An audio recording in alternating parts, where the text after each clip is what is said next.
বন্ধুরা, পম্পাস kitchen and ব্লগে আপনাদের সবাইকে স্বাগত। তো চলে এসেছি প্রতিদিনের মতন আবার একটা নতুন রেসিপি নিয়ে, আর এটা একদম ইউনিক নতুন রেসিপি।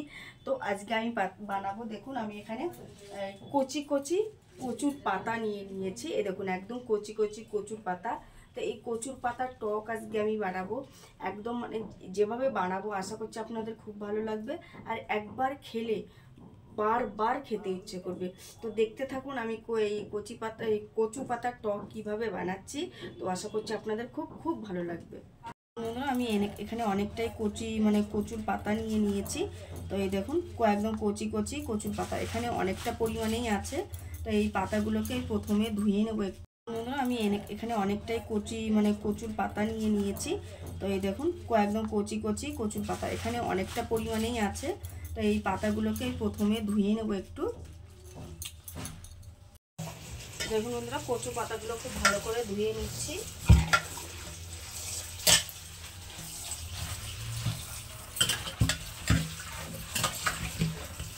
তো দেখুন বন্ধুরা, কচু পাতাগুলো খুব ভালো করে ধুয়ে নিয়েছি, আর এখন এটাকে আমি একদম কুচি কুচি করে কেটে নেব। প্রথমে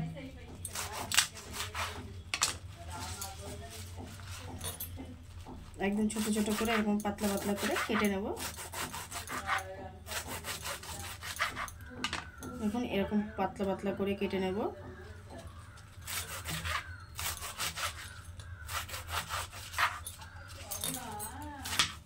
বন্ধুরা, কচু পাতাগুলো পুরোটাই আমি কেটে নিয়েছি কুচি কুচি করে, আর এখানে একটা কড়াই বসিয়ে দিয়েছি।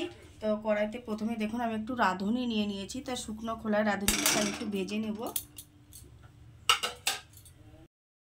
রাঁধুনিগুলোকে একটু ভেজে নেব শুকনো খোলায়।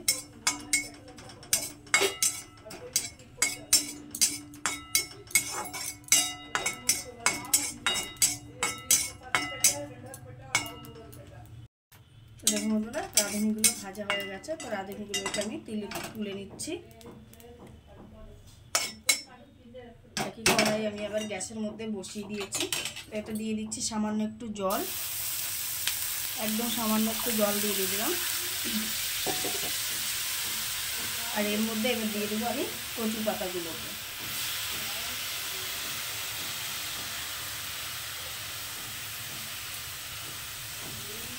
কচু পাতাগুলো দিয়ে দিয়েছি।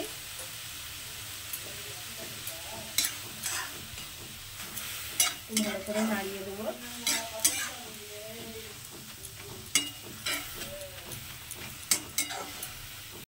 কচু পাতাগুলো দেখুন কেমন মিশে যাচ্ছে নাড়তে নাড়তে। তো এবার এর মধ্যে আমি দিয়ে দিচ্ছি পরিমাণ অনুযায়ী লবণ, আর দিয়ে দিচ্ছি কয়েকটা কাঁচা লঙ্কা চেরা। এগুলোকে আমি এখন কচু পাতাটাকে খুব ভালো করে সেদ্ধ করে নেব। ওইটাকে আমি একটা ঢাকনা দিয়ে ঢেকে দেবো, যাতে খুব ভালো করে একদম সেদ্ধ হয়ে যায়। একদম সেদ্ধ করে এটাকে একদম ম্যাশ করে নেব, কিন্তু এটাকে এখন আমি 5 মিনিট এভাবে ঢেকে রাখবো। বন্ধুরা, 5 থেকে 6 মিনিট পর আমি ঢাকনাটা খুলে দিয়েছি। দেখুন কচু পাতাগুলো পুরো সেদ্ধ হয়ে গেছে, একদম একদম পুরো সেদ্ধ হয়ে গেছে। এখন আমি এর মধ্যে দিয়ে দিচ্ছি, দেখুন কিছুটা তেঁতুল নিয়ে নিয়েছি। তো তেঁতুলগুলোকে এইভাবে দিয়ে দিচ্ছি। তো তেঁতুলটার সঙ্গে এটা একটু আমি তেঁতুলটার সঙ্গে আর একটু সেদ্ধ করে নেব। আরও 5 মিনিট এটার সঙ্গে আমি একটু এইভাবে মানে সেদ্ধ নরম করে শুকিয়ে নেবো এখন। আর ঢাকা আমি দেবো না, এইভাবে আমি এটাকে এখন একটু নাড়াচাড়া করবো। আরও 5 মিনিট একটু শুকিয়ে নেব। তো দেখুন বন্ধুরা, এটাকে পুরো শুকিয়ে নিয়েছি, একদম রসটা শুকিয়ে গেছে। তো এবার গ্যাসটাকে অফ করে দিচ্ছি আর এটাকে নামিয়ে নেব।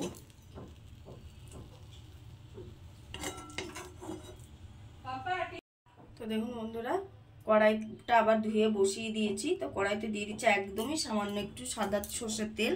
তো তেলটাকে একটু গরম হতে দেব। তো দেখুন বন্ধুরা, তেলটা গরম হয়ে গেছে, আর দিয়ে দিচ্ছি একটুখানি সর্ষে। তো সর্ষেটা একটু ভালো করে ভাজা হয়ে যায়।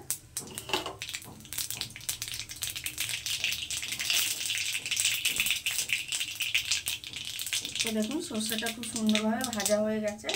এবার যে কচু পাতাটা আমি আগে সেদ্ধ করে রেখেছিলাম সেটাকে এটার মধ্যে দিয়ে দিচ্ছি।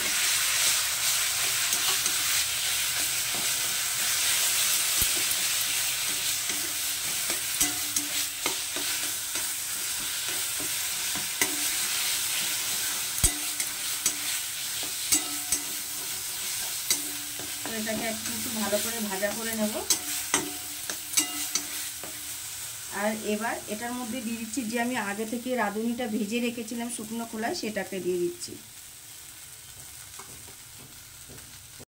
দেখুন বন্ধুরা, এবার রাঁধুনিটা দিয়ে দিয়েছি। এবার এটাকে এর সঙ্গে ভালো করে মিশিয়ে নেব।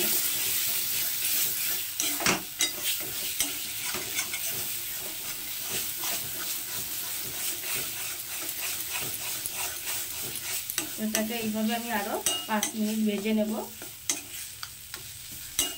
তো দেখুন বন্ধুরা, তৈরি হয়ে গেছে। এবারে আমি গ্যাসটাকে অফ করে দিচ্ছি আর এটাকে আমি এখন নামিয়ে নেব।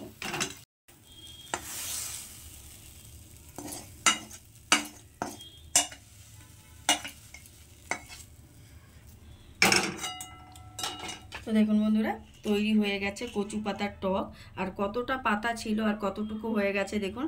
তো আজকের রেসিপিটা, এই সহজ রেসিপিটা আপনাদের কেমন লাগলো অবশ্যই করে কিন্তু কমেন্টে জানাবেন।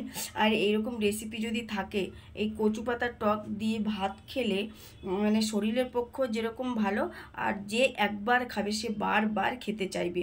তবে বলছি আপনারা কিন্তু কচি কচি পাতা দেখে নেবেন, বুড়ো পাতা নেবেন না। বুড়ো পাতা করলে কিন্তু ভালো হয় না। তো আজকেরটা কেমন লেগেছে সেটা কিন্তু অবশ্যই কমেন্টে জানাবেন। আর ভালো লাগলে প্লিজ একটা লাইক করবেন। আর আপনাদের দেখার জন্য অনেক অনেক থ্যাংক ইউ, ধন্যবাদ, নমস্কার।